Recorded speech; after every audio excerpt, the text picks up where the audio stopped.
What's up, Ecom Empires? Nick Peroni here, and I am excited to share some new, fresh, fire content with you coming off my best month ever, basically, right now. Let's do a little refresh here on the month to date, and you can see that on this store. Now, this is the case study store that I have been sharing since April. Some of you may have seen I made a post on my personal profile, but if you didn't, basically since April 1st, launching this store has now already passed $1 million in sales in only 4 months. And as I just showed you from this screenshot here, not screenshot, this live view here, most of that you can see month to date was in July, having over $700,000 in sales. And as I record this, actually, the month is not even over yet. So we're still going. And it's quite possible that we could hit $1 million in sales on this store in August because things are still on fire. Honestly, with the ads that I'm running, the campaign strategies that I'm using, and I just want to record this video for two reasons. Number one, I want to give you some fantastic content. Those of you that have been watching some of my recent videos, you know already. Like I did one a couple, like a month or two back, where I showed Inside doing 6 figures per month, right? And this one, I'm going to do something similar, but with the results of showing you an over $700,000 in sales in a month.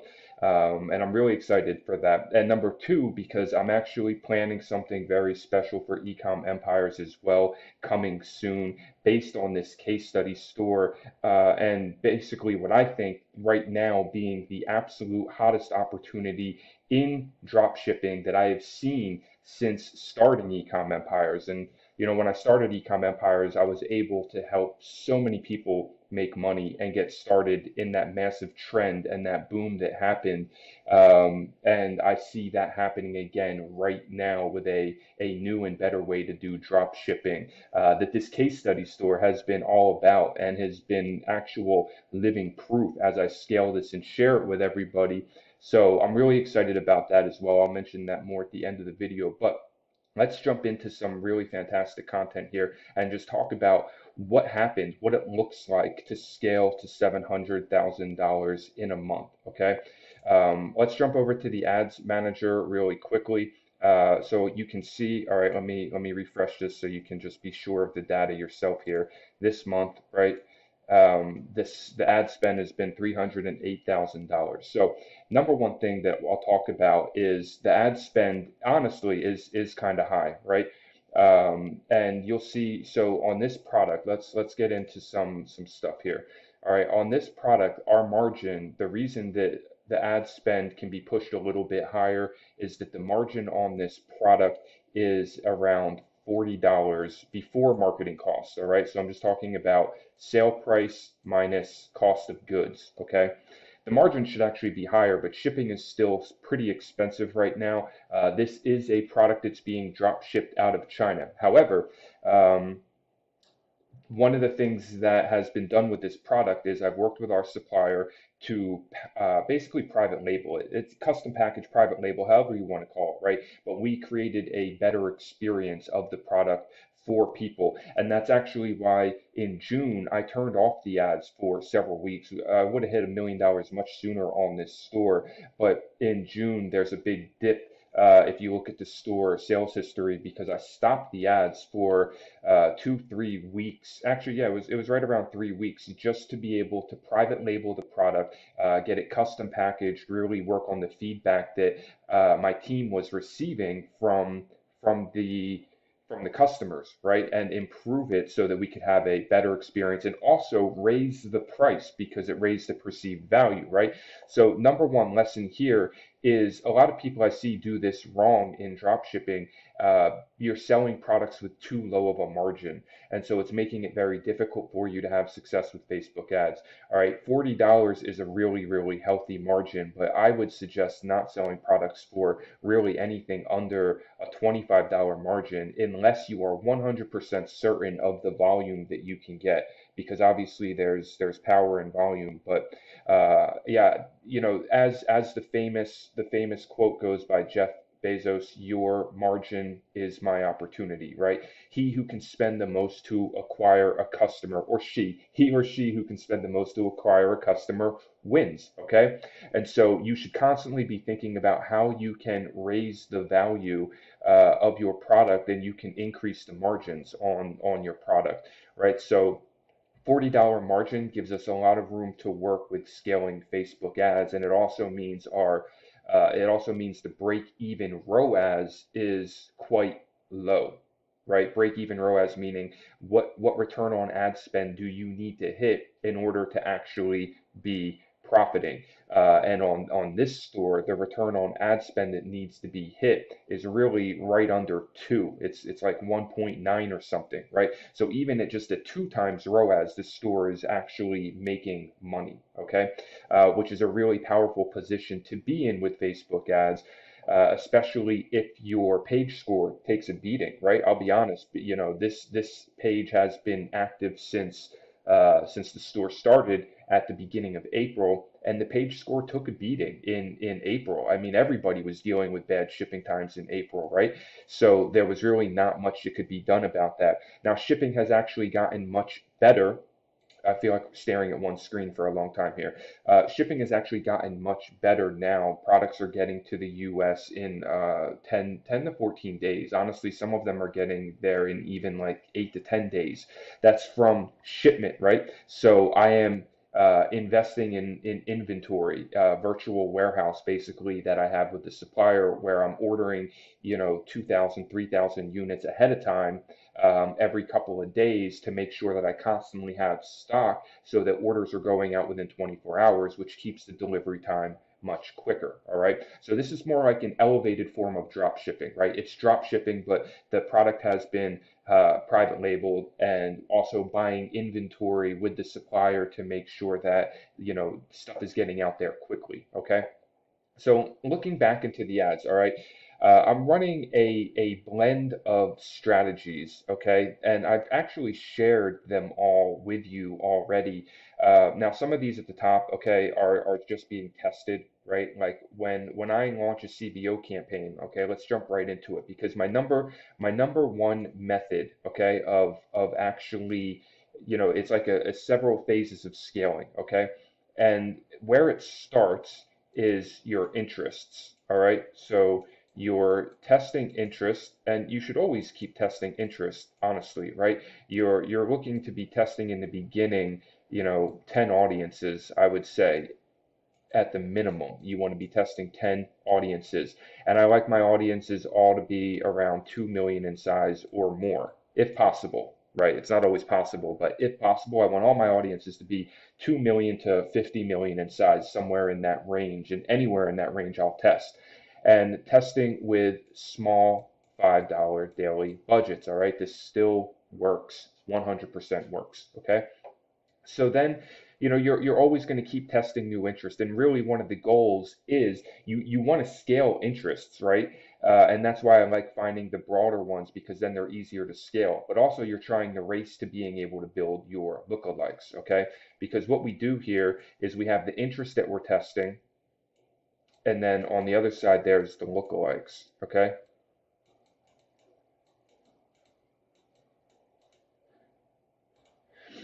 So your lookalikes, and I've gone through this, but I'm going to cover it again. Your lookalikes that I like to do are views, add to content, I'm sorry, add to cart, initiate checkout, purchase. All right, these are all your basic ones, your customers, email list, okay? Which this one I recommend updating. Every time you get like a few more thousand sales, like once a month, honestly, I would, after you already have 1,000 sales, I would say is when the best time to use the customer data for the first time. And then every month you should re-upload this to your store and create new lookalikes from it because it's more powerful, okay? So your customer list, and then of course your video views. I like 50%, 75%, and 95%. You could test more of them if you wanted to, but I just choose to do those ones. And then on top of that is also engaged with any ad. Okay, so this gives you, and look, there are more audiences that you can create. Okay, these are your custom audiences that you use to create lookalikes. And there are literally hundreds of combinations of custom audiences that you can create, but these are the ones that I like to focus on. And right now I have more than enough to not even need to be creating other audiences. But if some of these start to die out, then yeah, you can go back and you can create engage with the page. You could do video views, 10 seconds, 3 seconds, 25%. And then a combination of different types of website, URL ads that you can create as well. So I'm creating these lookalikes, okay? Or I'm sorry, I'm creating these custom audiences and then using that to create 1 to 5% for all of these, okay? Now, again, you could test all the way out to 10% if you wanted to, but I just do 1 to 5% for each one of them, all right? And then that gives me now, 5 audiences per custom audience. So 1, 2, 3, 4, 5, 6, 7, 8, 9 times 5. So you're going to end up with around 45 audiences from this. Okay. And I'll test all of these at the small daily budget as well, right? I consider these audience tests at that same $5 daily budget. Or actually, when I test all the lookalikes at once, I like to start them at $1.50 each. Okay. $1.50 is a method I borrowed from my partner and friend Justin Wall, and I like starting them out at the lower budget because it really forces these lookalikes to get some fantastic results, and I'll show you in a second. All right, so just here, okay, just here is really enough to get started. This store did $100,000 the first month with just interests alone because this is powerful when you have enough interest that you're testing, right? Because if you have 5, 6 interests that hit, right, and they're profitable, then what you're going to do is you're going to take that interest and move it into a CBO campaign. All right. This is what I like to call my Cbo Jump Method. All right. Because basically what we're doing is we're isolating a winning audience and jumping it into its own $100 CBO. All right. This is my first step every single time when I find an interest that works or a lookalike that works. And what classifies as working? All right. So let's do that. I like to see at least 3 sales. Okay. Doesn't really matter the time frame, quicker the better, obviously. At least 3 sales and at least a 3 times ROAS. All right. So when I see that, that gives me an indication. Okay, this is working, and I'm going to do my CBO jump method and put it into its own $100 CBO campaign. Same thing with the lookalikes, right? So what ends up happening is in the beginning, you're really just focused on this section, okay? And that's why you'll see here. All right. I have all these $100 CBOs, and these are all just being tested right now. But if I scroll down, let me just scroll all the way down. You can see my campaign or my ads manager is largely made up of these $100 CBOs. Okay. So let me go in here and look at the. Okay, let me go in here and look at one of the campaigns for. Actually, I'm going to go all the way back to the beginning. All right, so this is like one of the original conversions campaigns that I was sending right to the product page. And I was just testing a bunch of interest here at $5. Oh no, this one I turned off. I was just testing a bunch of interest here at $5. Hold on, that one they didn't work. Let me find the campaign that I'm trying to look for here. Scrolling through. Okay, so let's look at this one. So I tested a bunch at the $5 a day, all right? And this is actually a worldwide campaign because I am selling worldwide now. Now, still, most of the sales that are happening on the store are in the U.S., but I am selling worldwide as well at this point. In which case, what I did is I just took all the same interest that I tested in the U.S. and I tested them worldwide to the main countries like United Kingdom, Australia, Ireland, Germany, France, not not Canada because Canada right now is a nightmare trying to ship into Canada. Okay, So when we look at this, basically these ones, they all qualify really. Like if something's getting sales, but it's kind of towards the top of where I would like to see it, based on whatever your target cost per purchase is, your customer target acquisition cost, right? Mine being $35 basically. I said my margin is 40, but obviously I'm not really running ads that are getting such a high cost per purchase because you're not making money on them anyway. So really the target is about 35, right? So 30 is kind of high, but all of these, right, like this one, for example, so it already has 13 purchases, but obviously this one at 3, 4 purchases whenever it hit, I would have looked at this, and if the ROAS was good on the cost per result, right? Meaning like when you come over here and you look at your website purchase return, ROAS, return on ad spend, then yeah, like okay, let's basically I'm just clicking this duplicate button right here and moving it into a CBO campaign, a new CBO campaign, and duplicating the ad set 5 identical times.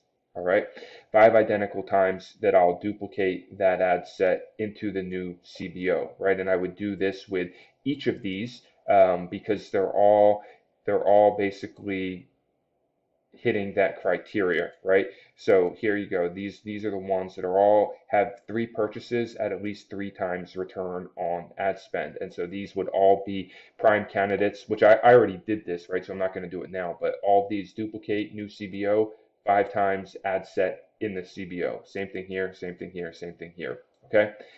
And that's what you're doing with your interests at first, all right? And so with the interest alone on this, I was able to scale this store to 5K a day just using interests, right? Before there were even lookalikes involved in that first month, was able to scale past $100,000 in the month just using this interest strategy with US audiences, okay?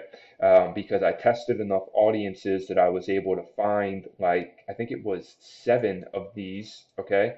7 of these interests that hit.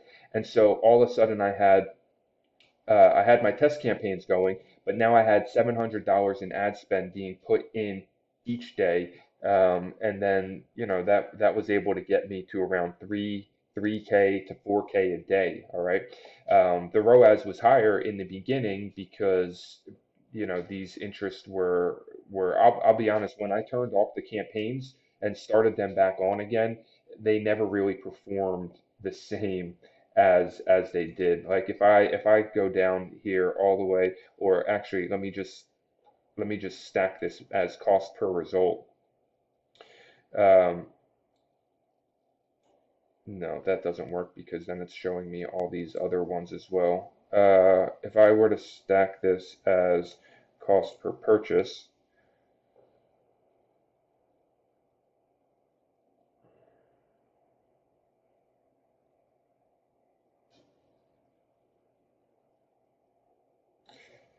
okay, wrong way.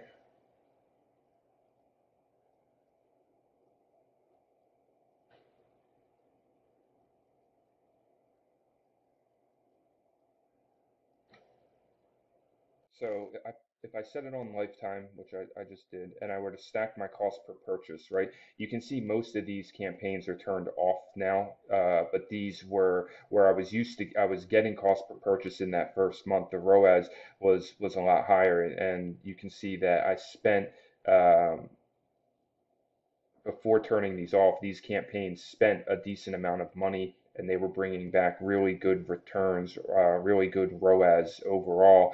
And when I turned them off, when I turned them back on, they never really performed the same way again. The performance just tanked on all of them. So, overall, now, as obviously, this number is not 100% correct, right? Facebook doesn't catch all sales. I find that they catch about maybe 85% of sales, you know, like I think total sales on the store is over 1,100,000 at this point. So they're probably missing around 70 to $80,000 in sales. So the ROAS and the cost per purchase is actually a little bit better than it seems just from looking at Facebook. But overall, my point here is trying to show you that these earlier campaigns, you know, most of these are off now because the performance tanked, but I was getting fantastic cost per purchase in the early days, and it's consistently gone up since then. Part of that is due to scaling, part of that is because of the page score, part of that is because of turning the ads off and then turning them back on again. I had to troubleshoot everything. When I turned them back on that very first day, we hit like $8,000 in sales on the store, but the profit margin was really low and it just wasn't where it used to be. It was up over 10K days before I turned them off, right? And so that was a challenge. And basically, what I did is I recreated all the campaigns. Some of the campaigns continued to work. A few of them, not many of them, but a few of them continued to work.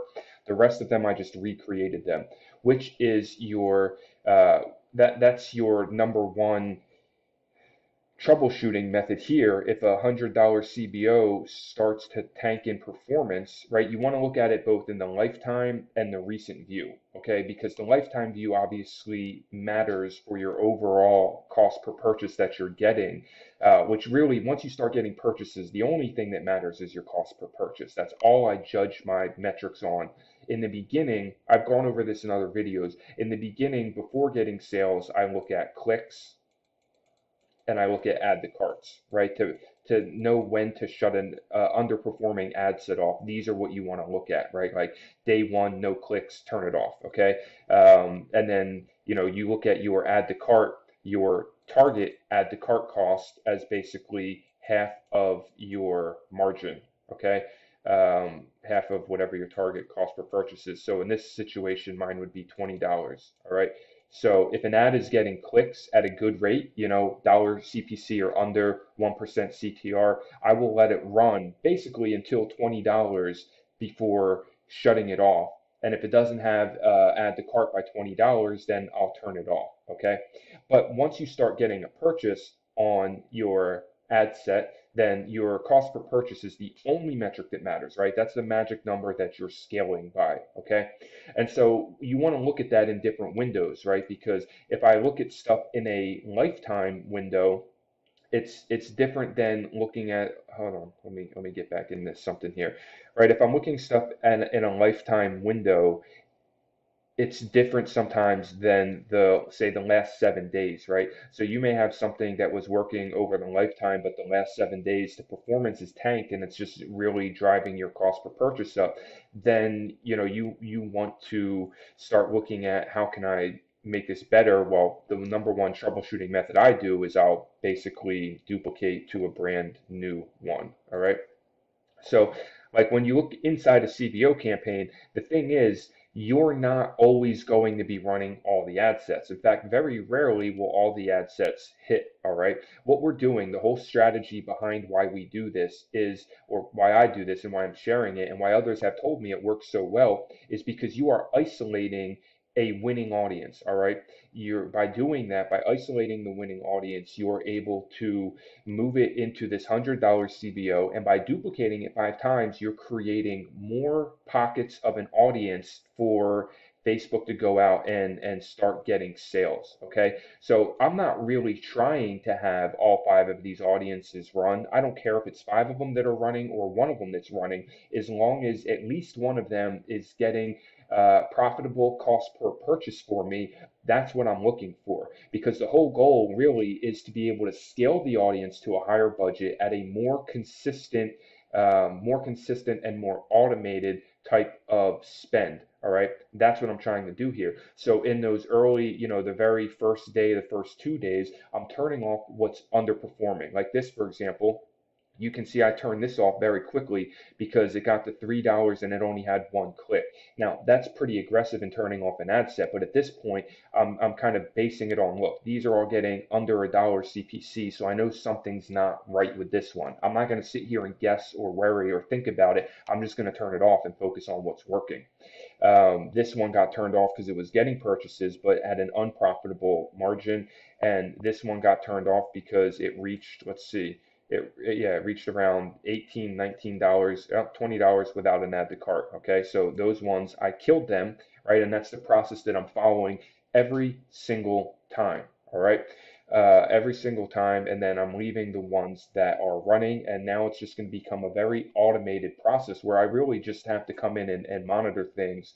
Um, I don't even monitor it every day, to be honest. I generally look at the profit margin on the store compared to the total ad spend at this point because it's kind of in an autopilot mode. And if I see that the profit margin on the store is starting to really dip from the ad spend, which it did like a day ago, then I'll start going in there and looking for things to turn off that are overspending and recreating some new stuff, which is what I just did recently. All right. Now, this is a mixed view. Obviously, you're seeing a bunch of campaigns here that I turned off as well. So let me switch it back to delivery. Okay, so a lot of these ones here are brand new. They're in the testing phase, right? And sometimes you're going to look a little bit unprofitable in the early start. Like this one, for example, only one purchase, right? And it looks bad at the campaign level, but when I come in here, I see this one ad set actually got a purchase at a profitable margin. These two I turned off, okay? This one ran too long, but that's because I was sleeping since I'm in the Philippines. Most of what happens I do in the morning, and then it ends up running for the day while I'm sleeping.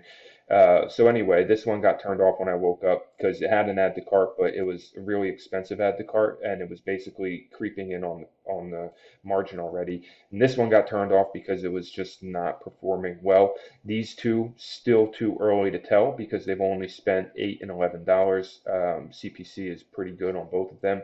And then this one got a purchase, right? So it's still too early to tell. And overall, the first day the campaign was unprofitable, but it could end up being a good campaign because even if I just end up with this one ad set and I turn the others off, if it keeps getting purchases at $25 for me, I'll just let it optimize for the full $100 budget and I'll be getting profitable purchase every day from that campaign. All right.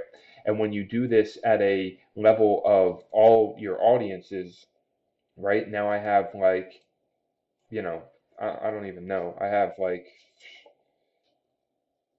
30 of these running at least, maybe. I haven't even counted them, but there's a lot of these $100 ones running and a bunch that I just created. And like see this one doesn't even have any purchases the first day.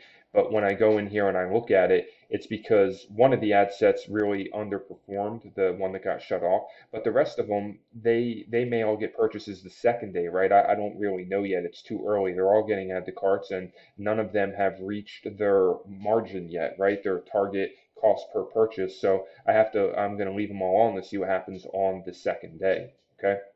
And I turned off the one though that got the $20 without an add to cart. So that's kind of the process I go through of looking at these CBOs. Let's look at one that's been running for a while. Um,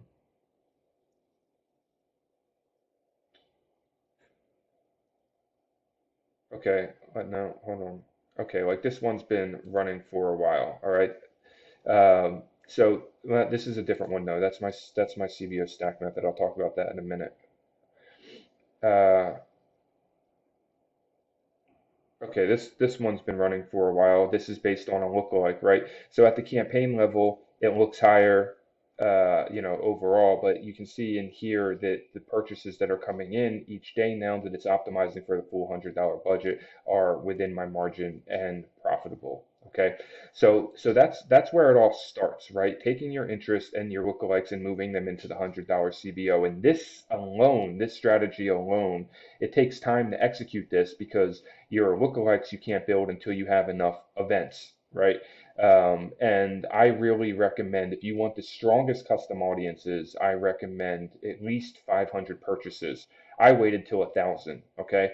But if you're having trouble with interests, you might want to start a little bit sooner and cut it shorter. I basically look at the purchase as the benchmark because I know that if I have I know that if I have, say, 500 purchases, that means I'm going to have a lot more initiate checkouts, a lot more add to carts, a lot more views. I also know at that point that I'm probably already stacked, at least 100,000 views, probably a couple hundred thousand, maybe a couple hundred thousand views on here, right? And I should have some pretty good video view audiences, and same thing with engaged ads. So personally, that's what I recommend. Some people start sooner than that. Some people say start once you have 100 purchases, right? And you can try that if you want to. I'm not saying that it won't work. I like to wait until I have a little bit more data in there because the strength of your lookalikes is going to be based on the strength of your seed audience, okay?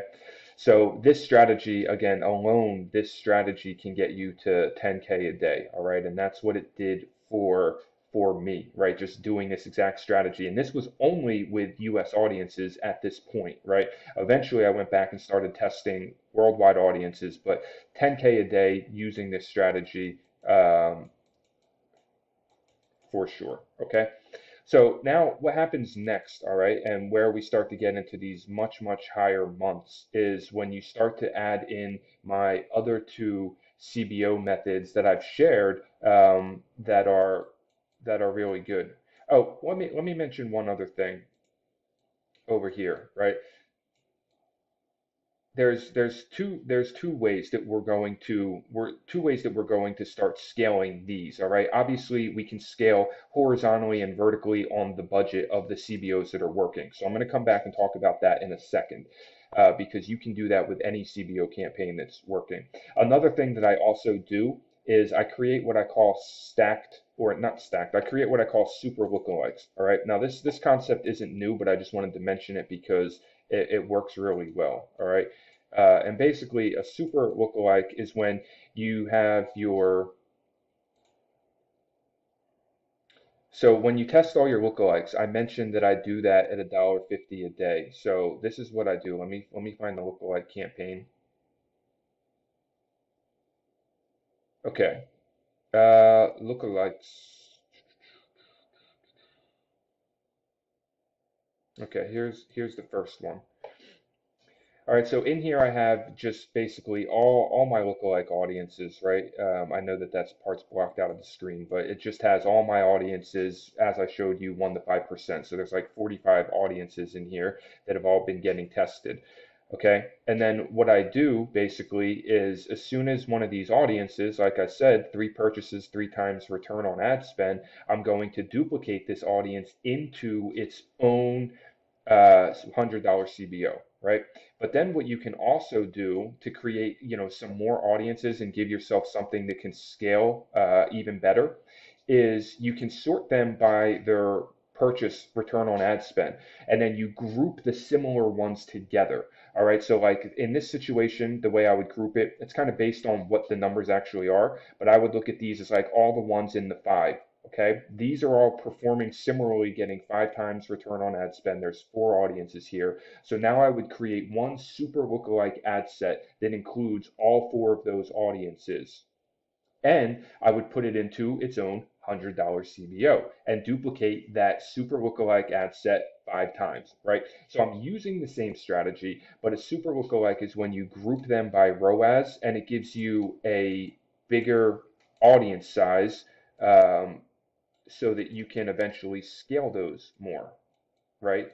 Because the thing about the $100 CBO, is the higher budget scaling, a lot of times is going to be based on how large the audience is. So a lot of these ones, these 1% ones, they work fantastic in the $100 CBO, but sometimes they can be harder to scale because the audiences are only 2 million in size, right? But a super lookalike, you're going to be, when you group 4 of them together in that situation, now you're talking about an 8 million to 9 million size audience, which is going to make it easier to scale because it's bigger. And bigger audiences perform well in CBOs at higher budgets. All right. Smaller audiences in a CBO don't perform as well. Okay, so here we go. Now the other methods that I use then, all right, so that alone, like I said, enough to get you 10 to 15K a day when you're using that combination of interests, lookalikes, and super lookalikes and putting them in their own CBOs. Another method that I talked about is the Cbo Stack method. Okay, Now, I have content in the group already that covers this, so I'm not going to repeat it all step by step here. But basically, the CBO Stack method is when you take those custom audiences that you created, right? The ones that I just showed you. So you're taking those custom audiences and you're creating a different lookalike spread for them.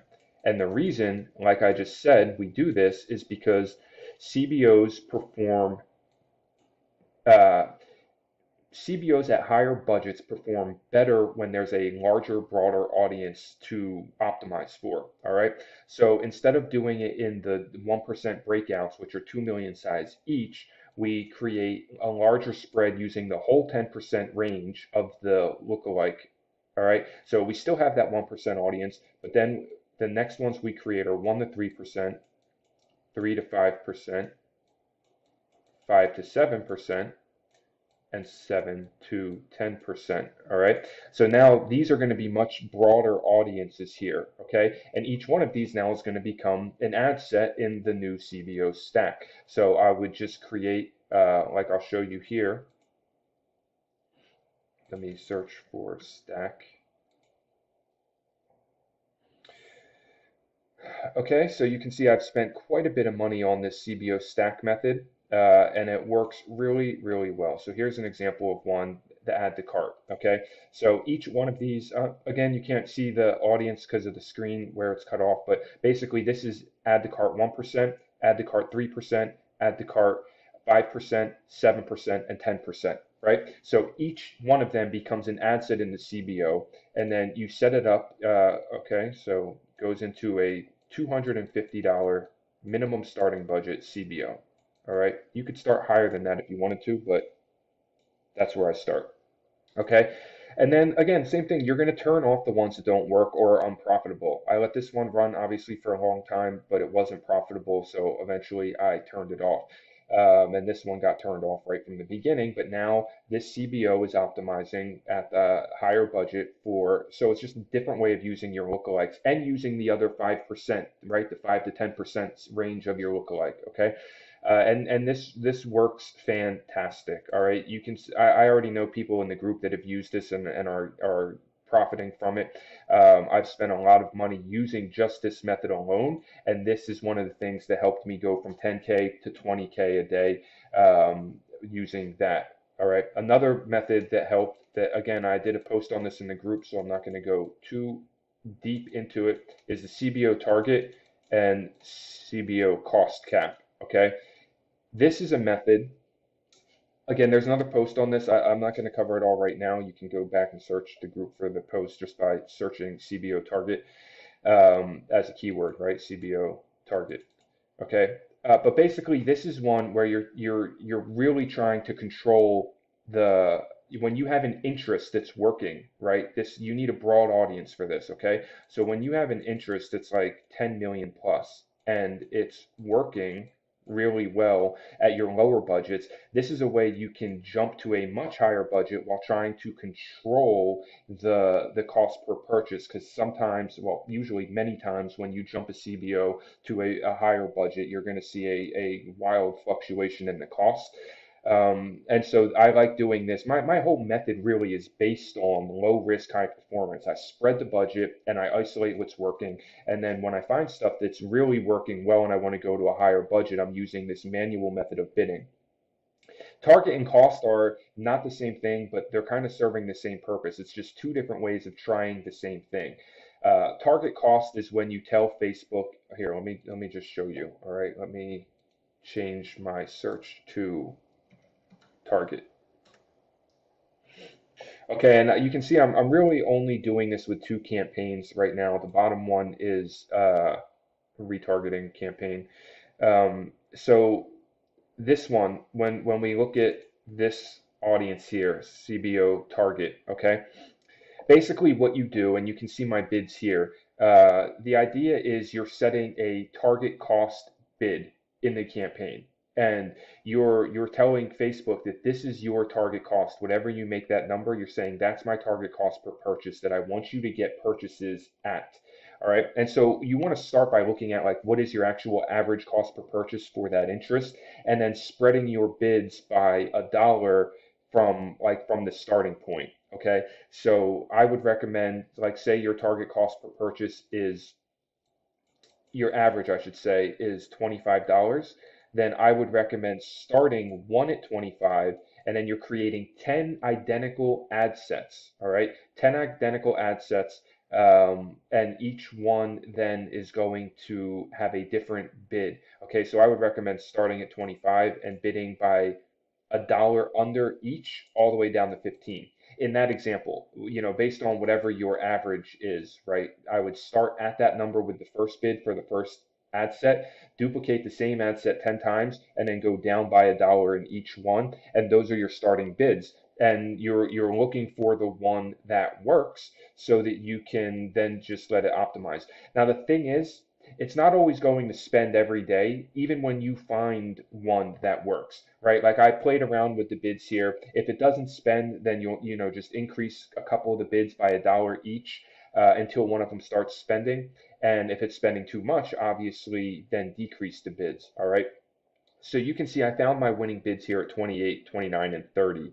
And so I just leave those on at this point because Facebook, as you can see, is pretty consistent. All right, it's a little bit over when you look at these two, just a little bit. But also, Facebook doesn't report all purchases, so take it with a grain of salt. Maybe Facebook is actually getting me the exact number on the target. But the whole idea here is that you're adjusting the bids until you find something and then just letting it spend. All right, and I don't have to worry about it, even though it's at a very high budget, because I'm giving Facebook the target. This is a $2,000 daily campaign on this one, but it's like, it doesn't always spend the full $2,000 a day. Obviously, or there would be more spent in here. But when it does spend, it's super consistent, and so I like this method. And of course, you could go even bigger if you wanna increase the budget, right? You could do $5,000. It would be the same thing, really, because this is, you know, this is going to keep the target in check, right? And if your audience is large enough, like this is, I think, a 27 million size audience, then you can go to those really big budgets and do this. So cost cap is basically the same thing, but it's not the same thing, I'm sorry. Facebook experts out there would hate me for saying that, but what I mean is it's trying to achieve the same purpose. It's just a different way of doing it. So with a cost cap, instead, what you're saying, instead of giving Facebook a target where Facebook can then kind of adjust and say, okay, it can be a little over, it can be a little under, as long as the target is coming out to about the same. What you're doing with the cost cap is you're giving Facebook a number and saying, don't spend above this to get me purchases. All right. And so you're really controlling the bid. And I tested both of them just to see, like how it's going with both of them. All right. So you can see they're actually pretty similar. The difference being that the target cost spent more money than the cost cap. All right. And so these definitely contributed. Of course, I have a couple of these campaigns. These definitely contributed on the days that I've had my highest sales numbers, which right now on this store, the highest sales number was $35,000 in a day. These were definitely big contributors on those days because they were spending. So it's not something you can force to spend every time, but it is nice to have set up. The only reason I don't have more of these created right now is because Facebook is actually capping my daily ad spend on this account. They keep doing that. First, they cap you. It's a new account, right? So new account for the case study store, grew it from scratch, starting with $5 budgets. I wanted to do that specifically to prove to everybody that this is possible with no outside investment, with starting with small daily budgets, with a new pixel, with a new account on a new store. All right. But anyway, when you do that, you get daily ad spend caps, right? So the first one was, I forget what the first one was, like $1,000. Then the second one, and not talking about your billing threshold. I'm talking about how much Facebook will allow you to spend in a day across all your campaigns. Second one was 5,000. I got it increased to 10. Then I had to get it increased to 15. Now I'm waiting for them to increase it to 20K a day ad spend, so we can start pushing for like those higher 40, 50K days on this account, and shoot for the $1 million month next month. All right. So that's basically, and look, so all of this stuff combined, right? When you look at this ecosystem as a whole here, That's what I'm doing in a 700K month. Now, the only other thing I didn't talk about is scaling the $100 performers. All right. And these ones too, like obviously the CBO stack really ends up going into the same column here. It's just you're starting at a higher budget. So what I do then for the ones that perform is I just duplicate to a higher budget. Okay. So the way my duplication goes is 100 to 250, 250 to 500, and 500 to 1,000. All right. I generally, on an interest or lookalike, I generally don't do CBO campaigns over $1,000 because at this point, like I'm always leaving the original running, right? Always leaving the original running. So you're really starting to push a lot of budget into a single audience this way. And again, I like it that way because I'm diversifying the budget. I'm not just trying to start one $3,000 CBO with an interest and get crazy CPA fluctuation. And so if it doesn't work at the higher budget, then I'll turn it off, obviously. And then you can look this scale horizontally. Like say it worked at 250, but when I try to go to 500, the performance tanks, right? But I know it's working at 250 and I know I have a big audience. So instead of trying to jump it to 500, I'll turn that one off and I'll just try duplicating it out like 3 times at the same budget, right? And seeing if those work too. Okay, that's called horizontal duplication. The vertical duplication, I will just keep doing up to $1,000. Let me find an example of one that I did that with. Okay, so here's an example of one that I did that with, right? Started out at $100, performed well, jumped it to $250, performed well, jumped it to $500, continued performing well, jumped it to $1,000. It is now very consistently, you can see for 2 weeks now, it's been running at $1,000 a day and performing well. All right. So I will just continue to let these run until the performance starts to drop on them. And obviously inside each one, again, same thing. It's not always going to work, right? So if there's ad sets inside that don't work, then I turn them off. But every time I duplicate to a new one, I turn all of the ad sets back on inside when it's that fresh duplication because I want to give it a fresh chance to re-optimize on everything. And then I'll go through the same process of turning off the ones that are not working with the same rules that I follow. Okay. And also, as you guys, some of you may know that have been following along with my stuff. When I create the $100 CBO, I always set a minimum ad spend on each ad set for $10. But when I duplicate it, I don't create a higher one. I just duplicate it at the same because I'm not really worried about the minimum ad spend as much anymore. So these ones have the same minimum ad spend of $10 on each ad set because they were duplicated from this, but I'm not changing it to a higher one. And again, I'm turning all the ad sets back on and letting it go through the same initial testing phase that I always do to turn off what's not working and keep on what is working. All right. And listen, man, that is the ecosystem right there. Okay. By doing all of that, okay, I was able to get to over $700,000 in a month. All right. And this has room for scale. All right. I'm not going to do anything different next month except for increase budgets on things that are already working and continue trying to find new interests and new audiences that I can move into here, right? So this CBO targeting cost method, I'm going to go back and find other big interests that are performing really well and do the same thing here, create a couple more of these campaigns at the higher budgets. I'm going to look for the other CBOs that are working well at 100, 250, 500 and look to graduate them to higher budgets. I'm going to continue testing these as well, right? I'll as I test more lookalikes, I can create more super lookalikes and so on and so forth, right? It's an ongoing cycle that you're constantly trying to cycle new stuff into your CBO and then scale your CBO budgets on the stuff that is working. All right. So I hope you guys got a ton of value from watching this and seeing inside, the methods, the strategies, the ad account, the numbers of doing $700,000 in a month. And I want to tell you that I have something really exciting coming up next week actually as well, because I have been working. This is a case study store, right? And those of you that remember, I shared this back at the beginning of April when I launched the store, and in the first week, very first week, it did over $20,000 in sales.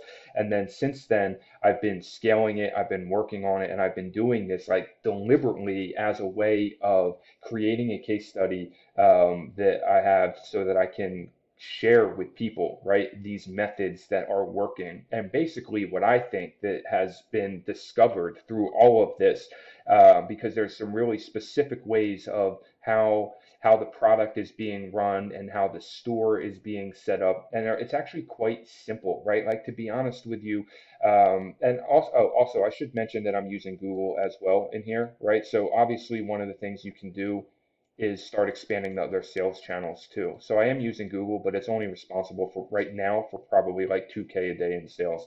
So anyway, back to what I was saying. This is going to be exciting because I believe that I found a much better, new and fresh way to make a lot of money with drop shipping in 2020. Something that, as you can see, is obviously working right now. And I'm going to basically give you the playbook, the blueprint to exactly what is being done behind the scenes to be able to accomplish these same types of results. Because I've worked with some other people now too, in a small private group that I took with, back in the beginning of May, private group that was started, and we've been doing some exciting things in there, and now getting ready to release this to Ecom Empires, something that I think is going to help a lot of people because it's so simple, it's so automated. We have a VA team in place, of course, right? There's customer service, obviously is the biggest thing in scaling. Having fantastic customer service is the backbone of supporting all of this. And so I have a team of VAs that handle that, right? Like, you have to put some work in yourself in the beginning, no matter what, because your product, you have to figure out the problems with it, the challenges, the responses. But once you have that figured out and you create a template for it, then all you need to do is train your VAs, right? So I have a team leader, okay? Team lead. And then there are two other VAs for this store only, right? I have other stores, this store only.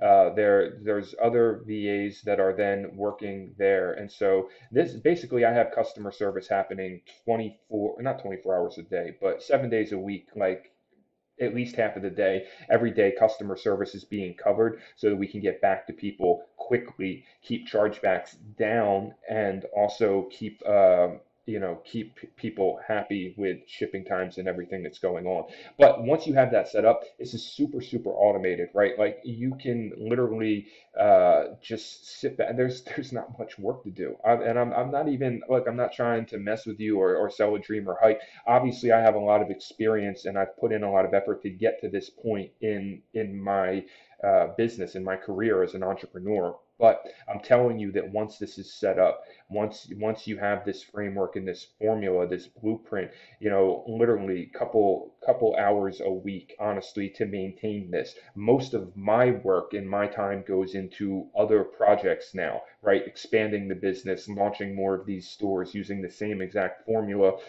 getting everything set up, working on some new exciting things for the group, right? But very, very little, honestly, is going into this store because it's so automated at this point. Okay. And so that's, and again, remember, this is off of a brand new product, brand new store. This is not some agency stuff where I'm scaling somebody else's product, right? This is a drop shipping product that started from zero, scaled to $700,000 in a month, in the fourth month of running that store. All right. So I hope you got a ton of value in this video, and look for an announcement coming soon with some really exciting stuff, to give you some more in-depth insider look type of content to exactly what's going on behind the dashboard with this store. All right. Hope you're staying safe and amazing wherever you are in the world. Talk to you later. Live free.